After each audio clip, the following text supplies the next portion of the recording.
ये हमारा टेक्निकल जो हमारा डेटा है पेंटोग्राफ का, ये AM12 पेंटोग्राफ, इनका कंपैरिजन है तीनों का, AM12 WBL 85HR और WBL 22.03। सबसे पहले ये किस स्टैंडर्ड का है, बराबर, ये इतना आप लोग डीप में याद नहीं कर पाओगे इसको, पर ये ऐसे इसका स्टैंडर्ड है, ये तीनों का स्टैंडर्ड सेम है, सेम इसका कोड है।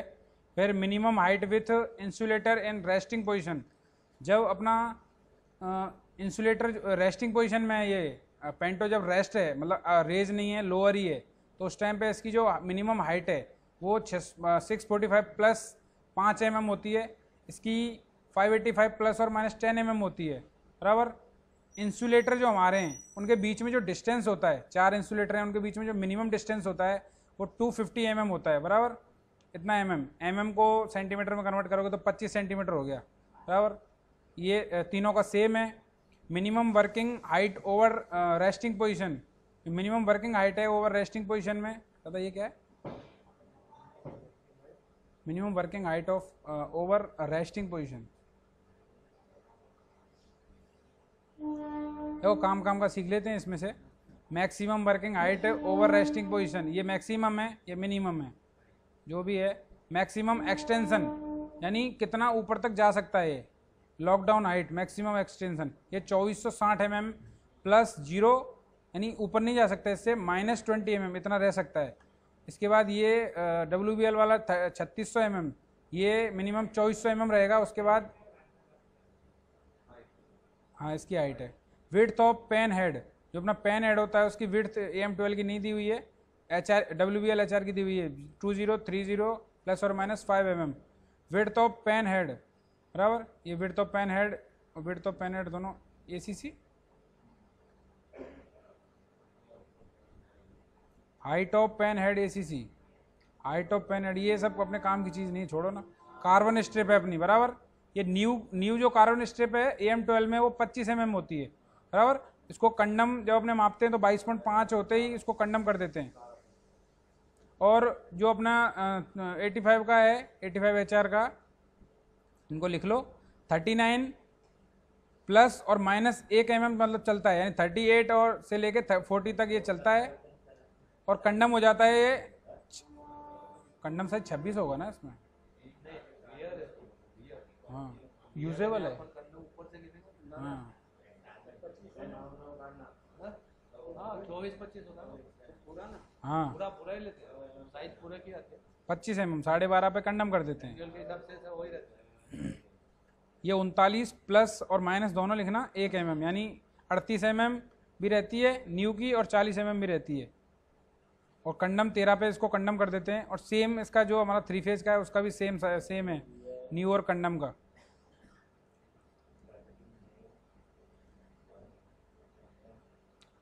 और हमारी जो कार्बन स्ट्रिप है वो कहीं से टूटी हुई नहीं होनी चाहिए, एक भी क्रैक नहीं होना चाहिए, और कहीं से उसमें खड्डे वड्डे नहीं होने चाहिए, एकदम सरफेस स्मूथ होनी चाहिए।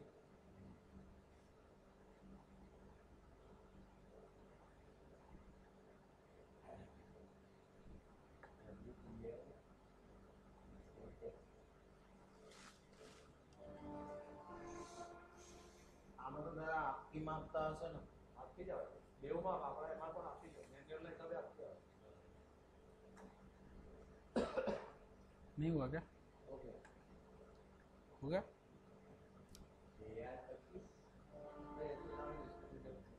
नहीं इसमें, हाँ ये इसकी कोई जरूरत नहीं है। ये करंट कलेक्टर स्ट्रिप जो उसका मटेरियल है वो मेटलाइज कार्बन का बना हुआ है। और इनका इसका जो वेट है ना, टोटल वेट, जैसे AM12 का 235 किलो का है, बराबर, ये बहुत भारी है। उससे हल्का है अपना जो 85 HR है, 165 kg का है, बराबर।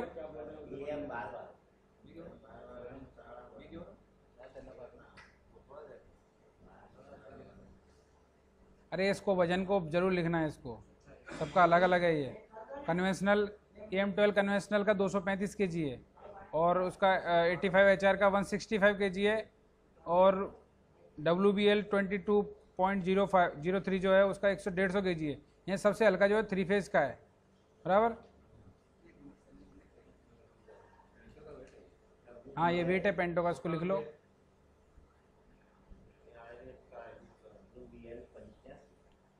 ये इसका फोटो तो खींचो मत, मैं भेज देता हूँ ग्रुप में आज, ये भेज देता हूँ। और जो बुक है अपनी 3 फेज मेमो, कन्वेंशनल मेमो की, उसको भेज देता हूँ। उसमें से अपना जो न्यूमेटिक का है वो पूरा पढ़ लो, पूरा समझ में आ जाएगा बढ़िया से। जो अपना कैलकुलेटेड हाइट है इंसुलेटर की, इंसुलेटर की जो हाइट है AM12 की इसमें नहीं दी हुई है, तो अपना जो HR है हाई रिच वाला है उसका 363 mm है, और 3 फेज का 320 mm है, बराबर, जो अपना पेंटो है। हाँ इंसुलेटर का जो हाइट है, कैलकुलेटेड हाइट ऑफ इंसुलेटर, बराबर। हाँ नॉमिनल वोल्टेज तो सेम है, OHE से वोल्टेज मिलता है अपने को। नॉमिनल जो करंट है OHE में कितना, जब अपनी गाड़ी फुल एनर्जी मतलब फुल एक्सीलेटर पे होती है 100 की स्पीड में, तो अपना करंट कितना लेती है OHE से, 400 एम्पियर लेती है 25 के भी। ये 600 एम्पियर ले सकता है, बराबर। ये भी मिटा हुआ है 600 एम्पियर, ये भी लेता है, 60 लिखा हुआ है गलत है, ये भी 600 एम्पियर ही लेता है। अब उसके बाद अपने जो नॉमिनल, जो इसका नॉमिनल अपवर्ड फोर्स होता है, जिसको अपने टेंशन मापते हैं ना, स्प्रिंग जो अपने लेके उसको टेंशन मापते हैं, नॉमिनल अपवर्ड फोर्स है, वही टेंशन मतलब तनाव, फोर्स मतलब कितना बल लगा हुआ है उस पर, वो 7 kg फोर्स होता है। ये भी गलत लिखा हुआ है,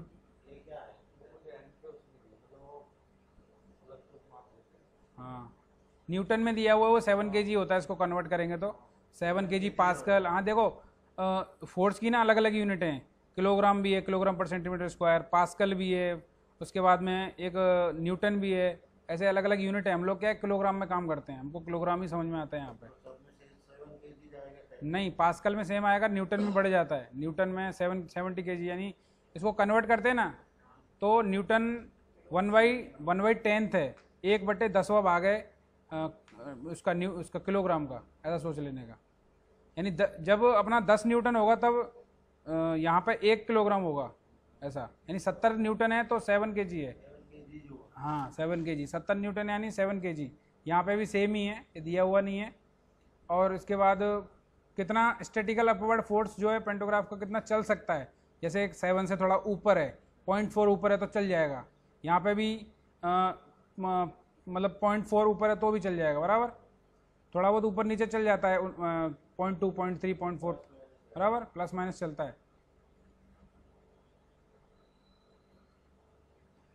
ये है पेन हेड, बराबर, individual suspension of collector strip. ये बहुत ज़्यादा डीप में मतलब ज़्यादा टेक्निकल डेटा है। Spring rate of pen suspension, ये अपना न्यूटन पर मीटर इसकी स्प्रिंग की टेंशन है, कि स्प्रिंग कितना टेंशन होता है, तनाव होता है स्प्रिंग में, जो लगी हुई थी ना दो पेंटो को रेज करने के लिए स्प्रिंग, उसका टेंशन है कितना कम ज़्यादा है, वो अपने मापते तो है नहीं। जैसे ही 7 kg कम होता है स्प्रिंग चेंज कर देते ना अपने, बस। मैक्सिमम नहीं, इसका ये न्यूटन पर मीटर में दिया हुआ है। मैक्सिमम स्पीड जो अपनी गाड़ी की होती है under good overhead wire condition, यानी इसका AM12 का दिया हुआ नहीं है पेंटो का, जो अपना हाईरिच पेंटो है उस पर 200 की स्पीड पर गाड़ी हम लोग चला सकते हैं। पेंटो इतना अच्छा होता है कि 200 की स्पीड पर गाड़ी चल सकती है इसकी। और यहाँ पे अपने 3 फेज में 160 की स्पीड पर चला सकते हैं। मतलब पेंटो की इतनी इसकी टेस्टिंग है, 160 की टेस्टिंग की हुई है कि इतने में कुछ नहीं हुआ, इसका आराम से चलेगी गाड़ी, बराबर। ये इसका एम्बियंट टेम्परेचर है कि मतलब पेंटो का कुछ बिगड़ेगा नहीं बिगड़ेगा, -10 डिग्री सेल्सियस, यानी जम्मू शिमला में भी गाड़ी चलेगी और पश्चिमी राजस्थान में भी गाड़ी चलेगी, बराबर। 70 डिग्री सेल्सियस, ये -10 डिग्री से लेके 50 डिग्री सेल्सियस, ये गलत दिया हुआ, ये भी सेम ही है, बराबर। क्योंकि 50 से ऊपर अपना कई बार टेम्परेचर हो जाता है तो कुछ नहीं बिगड़ता पेंटो का। ये प्रोपल्जन सिस्टम है कि ये किसका प्रोपल्जन सिस्टम विथ एयर बेलो। ये अब ये छोड़ दो, बराबर। रेजिंग टाइम जो है इसका वो 6 to 10 सेकेंड, इसका 15 सेकेंड से कम या 15 सेकेंड तक आएगा हाईरिच का, और 3 फेज वाले का 10 सेकेंड या 10 से कम, बराबर। और ये लोअरिंग टाइम है 10 सेकेंड या उससे कम, ये 15 सेकेंड या उससे कम, या 10 सेकेंड या उससे कम। ये इसका सेम है, ये लिख लो 3 फेज का। हाईरिच नहीं, इनका थोड़ा अलग है। हाईरिच वाले का थोड़ा टाइम ज़्यादा लगेगा क्योंकि उसको ज़्यादा उठना पड़ेगा ना, और ज़्यादा बैठना पड़ेगा। इसकी मैक्सिमम हाइट 6 मीटर होती है, 3 मीटर, और इनकी 2 मीटर, 3200 mm, 3.2 मीटर। ये हाईरिच का 15 सेकेंड इसका 15 सेकंड या उससे कम लगना चाहिए इसको रेजिंग में और लोअरिंग में, और 10 सेकंड या उससे कम लगना चाहिए 3 फेज में। ये सेम रेजिंग और लोअरिंग दोनों लिख लो। ये आपको कन्वेंशनल का तो आपको पता ही है, 6 से 10 सेकंड, 10 सेकंड से कम। इसका जो एयर प्रेशर का जो कनेक्शन होता है वो 3/8 का पाइप होता है, MS पाइप, माइल्ड स्टील, बराबर।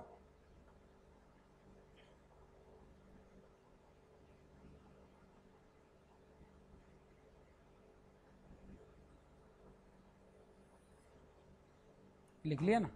ये नॉमिनल जो OHE होती है हमारी, नॉर्मल OHE, उसकी रेल लेवल मतलब रेल जो हमारी पटरी होती है रेल की, उससे उसकी जो OHE की हाइट होती है वो 5.6 मीटर होती है, बराबर, नॉर्मल में। मेन लाइन पे जो हमारी होती है वो 5.8 मीटर होती है मेन लाइन पे। यार्ड वार्ड में जो अपनी गाड़ी होती है तो उसकी भी 5.5 5.6 ही होती है, लेकिन ये यार्ड में बताया हुआ है कि हाई रिच के लिए कितनी होती है, 7.57 मीटर। हाई रिच जो लाइन लगी हुई है वो रेल लेवल से 7.57 मीटर पे है, बराबर। ये गलत लिखा हुआ है।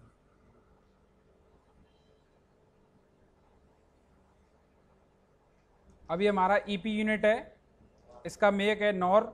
आप लोग देख के हमेशा मेक देख के ही पहचानना सीखो सब लोग, कि देखते ही पता चल जाए नॉर है कि नहीं। कुछ ऐसी अपनी खुद की पहचान रखो कि जिससे पता चले कि नॉर है कि नहीं। जैसे मैं इससे जो एडिशनल लिमिटिंग वाले हुए इससे पहचानता हूँ कि ये नॉर का है, बराबर। सबको अपनी अपनी पहचान होती है। ये पहचान अभी तो इनसे भी पहचान लेते हैं कि ये एप्लीकेशन होल्डिंग कॉइल और होल्डिंग मैग्नेट वाल्व से ही पहचान लेते हैं। तो ये अपना नॉर का है। यहाँ पे एडिशनल लिमिटिंग वाल्व अंदर ही लगा हुआ है इसमें EP यूनिट में, जो उसमें एस्कॉर्ट में उसमें बाहर लगा हुआ है। इसके बाद ये चेक वाल्व, ये इसमें मैंने लिखा हुआ है NR टाइप का वाल्व है। ये ट्रिपल वाल्व, ये एक तरह से heart of the EP unit, एक तरह का हार्ट, मतलब हार्ट है EP यूनिट का, एक तरह से हृदय है। इसके बिना मतलब EP यूनिट अधूरा है एक तरह से, समझ लो। ये बहुत बड़ा, मतलब ज़्यादा फंक्शनिंग इसी का है। उसके बाद ये स्टेबलाइजिंग वाल्व है, बराबर। और यहाँ पे जो आप लोग HDB 3 वाल्व बोलते हो, ये प्रेशर रिड्यूसिंग वाल्व जो 3.8 kg को कन्वर्ट करता है, ये करता है वो प्रेशर रिड्यूस। जो 7 kg आया है इसमें, ये 3.8 kg MR के प्रेशर को आगे जाने देगा, और ये फिर वापस से एडिशनल लिमिटिंग वाल्व के थ्रू NR के थ्रू यहाँ से जाएगा और यहाँ से 1.4 kg बनाएगा। ये अपना इसमें उल्टा है। यहाँ पे एप्लीकेशन मैग्नेट कॉइल है। अपने एस्कॉर्ट वगैरह में पहले होल्डिंग है, फिर एप्लीकेशन है। तो यहाँ पे पहले एप्लीकेशन मैग्नेट वाल्व है, फिर होल्डिंग मैग्नेट वाल्व है। ये अपना टर्मिनल कनेक्शन है। यहाँ से इलेक्ट्रिकल सप्लाई जो हमारी 110 DC हमको जो मिलती है, जिससे हमारी EP लगती है, वो इसका टर्मिनल कनेक्शन है जो आपने देखा हुआ है। और जिसको नहीं आता है उसको प्रैक्टिकली समझाएंगे गाड़ी पे ले जाके। ये हमारा एस्कॉर्ट का EP यूनिट है।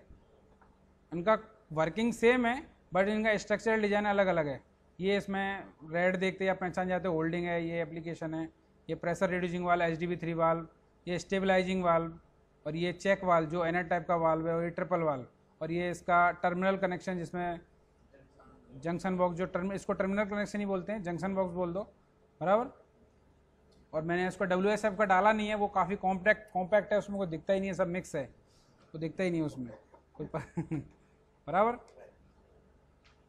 ये अपने को समझाया EP ब्रेक गाड़ी में कैसे लगती है, EP ऑटो।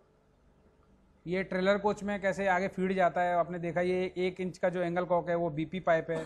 3/4 का जो एंगल कॉक है, मतलब एंगल कॉक जो लगा हुआ है, 3/4 का जो पाइप है वो MR का पाइप है। यहाँ पे दोनों साइड में MR और BP के हॉस पाइप लगे हुए हैं, बराबर। 120 लीटर के AR ऑक्सिलरी रिजर्वायर लगे हुए हैं जो कनेक्ट होते हैं आपस में एक दूसरे से, यानी 120 लीटर ये, 120 लीटर ये आपस में सीरीज में कनेक्ट होते हैं पाइप के थ्रू, बराबर। ये अपने EP यूनिट से कनेक्ट होते हैं वापस। EP यूनिट से कनेक्ट होके जब अपनी ऑटो लगाते हैं तो जो AR का प्रेशर है वो इसमें, सॉरी, ये EP लगाते हैं तो जो MR का प्रेशर है उसके थ्रू आता है, रिजर्वायर के थ्रू। और ये ऑटो लगाते हैं, ये ऑक्सिलरी रिजर्वायर है, 60-61 लीटर का होता है ये EP यूनिट है अपनी। ये जो अपना ट्रेलर कोच में ब्रेकिंग इस टाइप से होता है, क्योंकि DMC में तो एक ही रिजर्वायर होता है, मेन रिजर्वायर, और TC में अपने 2 रिजर्वायर होते हैं 120 लीटर के, बराबर। ये अपना ट्रेलर कोच में कैसे ब्रेकिंग होगा वो है। ये पूरा EP यूनिट के बारे में बताया हुआ है कि EP यूनिट जो है वो हर एक कोच में लगी होती है, चाहे DMC हो चाहे TC हो, उसको ड्राइविंग कैब में लगे हुए ब्रेक कंट्रोलर से ऑपरेट करते हैं, बराबर। इनका मेक जो है वो WSF एस्कॉर्ट नॉर जो मैंने आपको बताया था। वर्किंग प्रिंसिपल सबका सेम है। और EP यूनिट के जो मेन पार्ट्स होते हैं वो इनको लिख लो आप। Triple valve, pressure reducing valve, stabilising valve,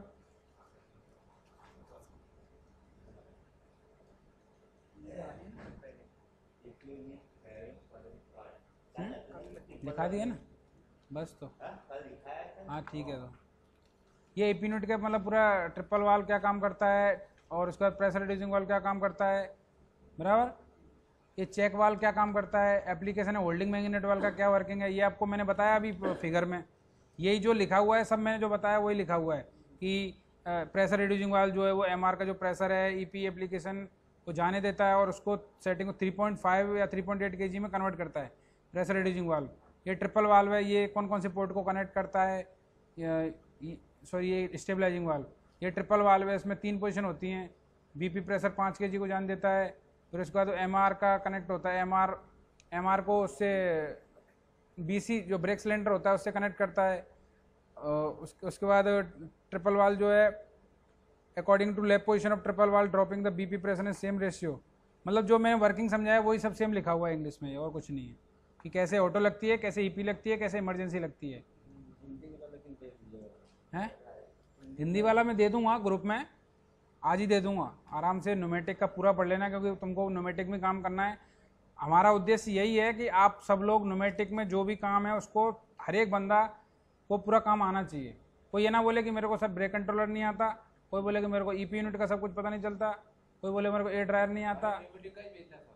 हाँ न्यूमेट नहीं पूरा आएगा, न्यूमेटिक ढूंढ के पढ़ना सब है, पूरी बुक है ना मेमो की। अच्छा मतलब मेहनत मैं करूँ हैं, पुराना ही है, पुराना है तुम्हारे पास?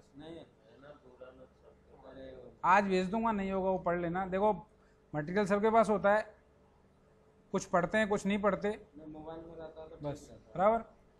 ये अपना एयर ड्रायर है ट्राइडेंट का, इसमें अलग अलग मैंने आपको बताए थे, बस मैंने ट्राइडेंट का ही फोटो लगाया है।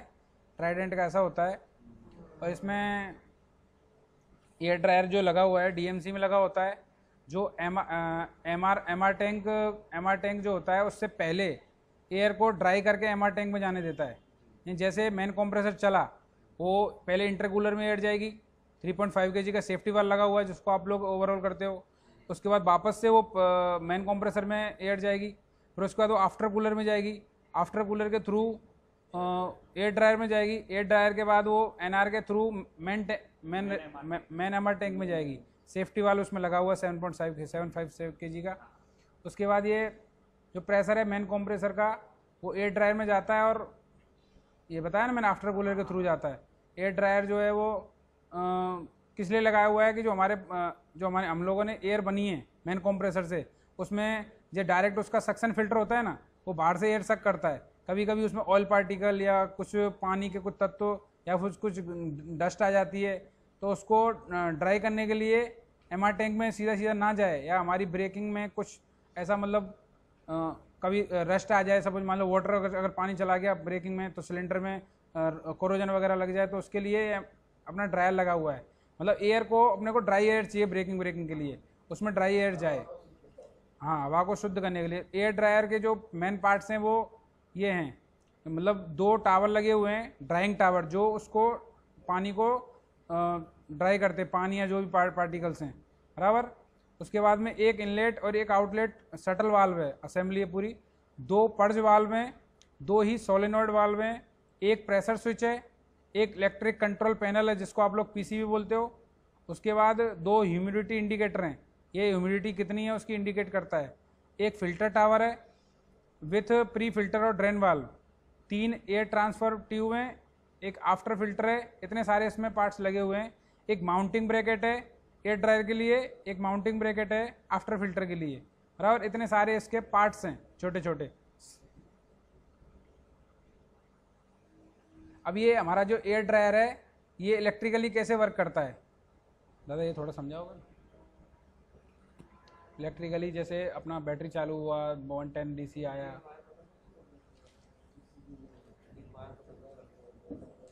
जैसे ये हमारा एयर ड्रायर है, इसमें साइड में ये जो है ये टर्मिनल, जो हमारा पीसीबी इसमें लगा होता है टर्मिनल बॉक्स में, बराबर। कनेक्शन बॉक्स बोलो, टर्मिनल बॉक्स बोलो, जो भी बोलना है, पीसीबी लगा होता है इसमें। यहाँ पे इलेक्ट्रॉनिक जो हमारे कंट्रोल पैनल पीसीबी में 110 DC सप्लाई वायर नंबर 13 के द्वारा ये पॉजिटिव होता है ना, वायर नंबर 13 जो होता है हमारा वो पॉजिटिव होता है, 3 वायर होते हैं उसमें, लिख लो वायर नंबर 13 लिख लो। वायर नंबर 41 ये गलत लिखा हुआ है, यहाँ 41 होता है।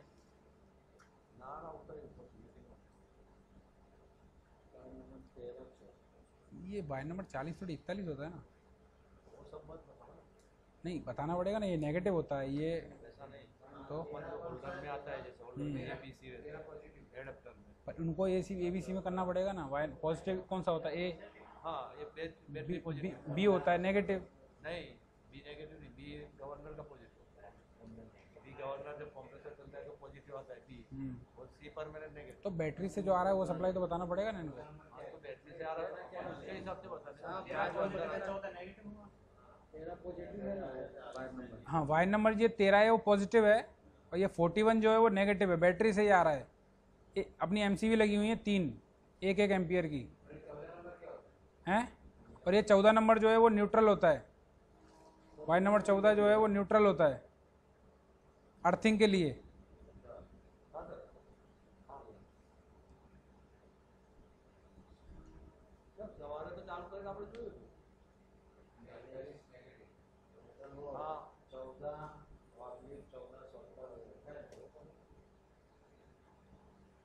हाँ ये 1470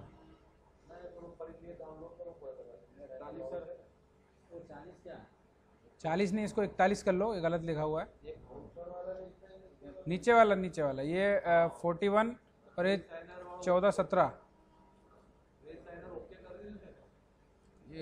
ये टाइपिंग मिस्टेक है, हो जाती है, ह्यूमन एरर है। 14/1417 पॉजिटिव, ये न्यूट्रल है, ये न्यूट्रल वायर है। 13 पॉजिटिव है, 41 नेगेटिव है।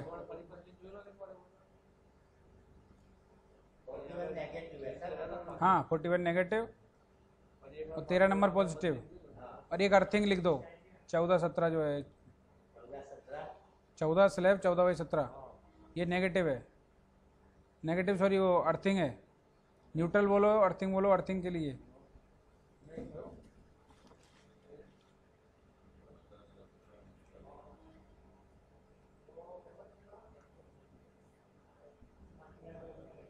जब हमारा मेन कंप्रेसर जो है वायर नंबर 13 की तरह सप्लाई आया बराबर, डीसी मेन कंप्रेसर भी डीसी से चलता है, यानी हमारा जो मेन कंप्रेसर है वो डीसी सप्लाई से चलता है 110 डीसी।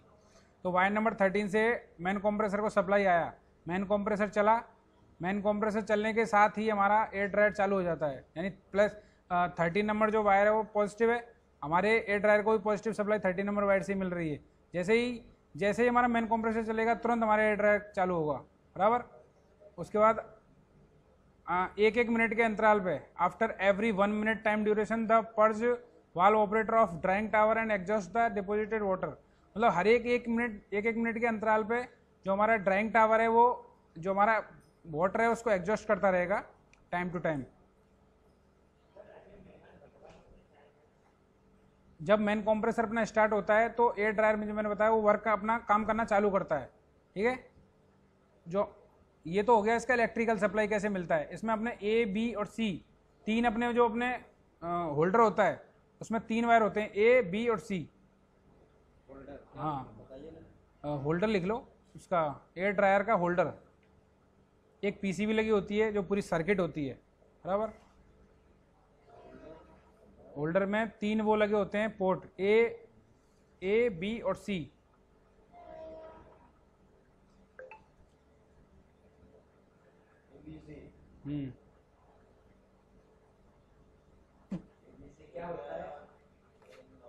होल्डर में तीन वायर आते हैं, ए वायर बी वायर और सी वायर।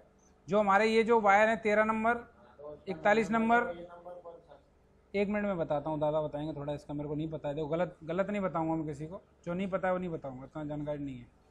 जो हमारे 13 नंबर और ये 41 नंबर और ये 14-17 जो है ये ABC में कन्वर्ट हो जाते हैं हमारे उसमें होल्डर में, उसके द्वारा हम लोग उसको सप्लाई देते हैं बराबर। ये तो आपको पता ही होगा, एयर ड्रायर में 3 कॉक होते हैं, ए बी और सी बराबर। सी हमारा बाईपास के लिए होता है, जब हमारा एयर ड्रायर चलता है तो ए को सप्लाई मिलता है बराबर। ए को सप्लाई मिलने के बाद ड्रायर में ड्राई होता है और बी कॉक के द्वारा ये सीधा फीड दे देता है MR टैंक में। जैसे ही हमारा एयर ड्रायर ख़राब हो जाता है, जैसे हमारी गाड़ी है 20,040, उसमें एयर ड्रायर ख़राब है आज, तो हम लोगों ने A और B कॉक को बंद कर दिया है और C कॉक को खोल दिया है, यानी हमारा एयर ड्रायर हो गया बाईपास, यानी वो एयर को ड्राई नहीं करेगा।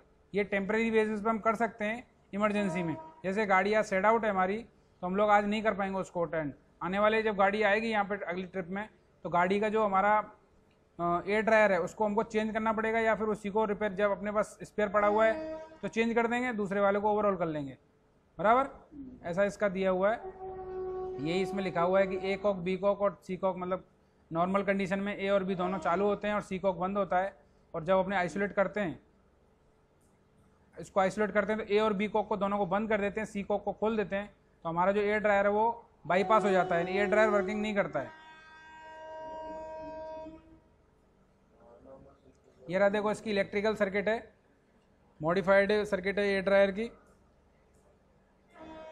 ये वायर नंबर 13 है, वायर नंबर 41 जो मैंने बताया वो नेगेटिव, और ये न्यूट्रल जो वायर है 14/14/47, ये 1-1 एम्पियर की MCB लगी हुई हैं, आप लोगों ने देखी होंगी, ST में घुसते, LT में घुसते लगी हुई हैं। ये हम लोगों ने मॉडिफिकेशन किया हुआ है इसमें, पहले ये आई नहीं थी, जब RCF ICF से गाड़ी आई थी ना, तब ये MCB नहीं आई थी। उसके बाद ये टर्मिनल कनेक्शन यहाँ पहुँचते हैं, ये हमारा PCB है, PCB में ये वायर नंबर 13 को 13 से जोड़ता है, 41 को नेगेटिव से, और न्यूट्रल को न्यूट्रल से एयर ड्रायर के टर्मिनल कनेक्शन में कनेक्शन जाता है। ये जो है मेन कंप्रेसर से प्रेशर आया, आफ्टर कूलर के थ्रू एयर ड्रायर में आ गया A कॉक के द्वारा, यहाँ से एयर ड्राई हुई और B कॉक के द्वारा सीधा NR के थ्रू MR टैंक में पहुँच जाता है।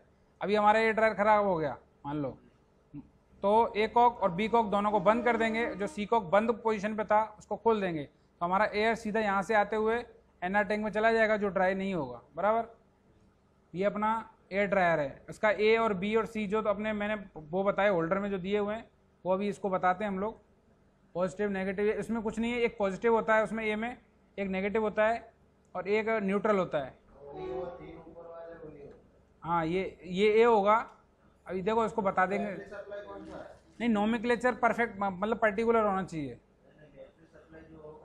बैटरी सप्लाई पॉजिटिव, ये रहा 13 नंबर, ये A है बराबर, तो ये B है और ये C है बराबर ना, लिख लो इनको। 13 नंबर वायर A है। दादा ABC कौन से वायर हैं ये? 13 नंबर A है बराबर, 41 नेगेटिव जो है वो B है, और जो तो होल्डर में C को नेगेटिव करो, A को पॉजिटिव करो। परमानेंट बैटरी सप्लाई है, A नंबर, A लिख देना उसको, होल्डर में A होता है। कंप्रेसर स्टार्ट होने पे गवर्नर का सप्लाई जो चालू होता है वो B में आता है। ना 41 नहीं, ये नंबर आपने नहीं जो नंबर, तो ये किसके सप्लाई है ये वाले? ये 13 41 PP।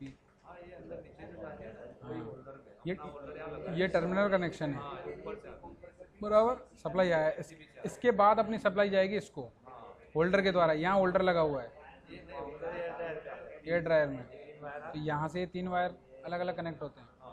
अच्छा, उसमें जंक्शन में जो दिए हुए हैं टर्मिनल बॉक्स, हाँ, जो दबा के अपने लगा देते हैं। तो इसमें अपने को A और B C, ये वाला A हुआ 13 नंबर बराबर, परमानेंट बैटरी सप्लाई। ये नेगेटिव वाला C हुआ। तो ये कौन सा है? B में क्या आता है? कंप्रेसर स्टार्ट होगा तब सप्लाई आएगी, तो वो तो 13 नंबर हुआ ना। C वाला एक वायर है ना इसमें, कॉमन नेगेटिव रहेगा। नेगेटिव तो बनने में बचावे ना।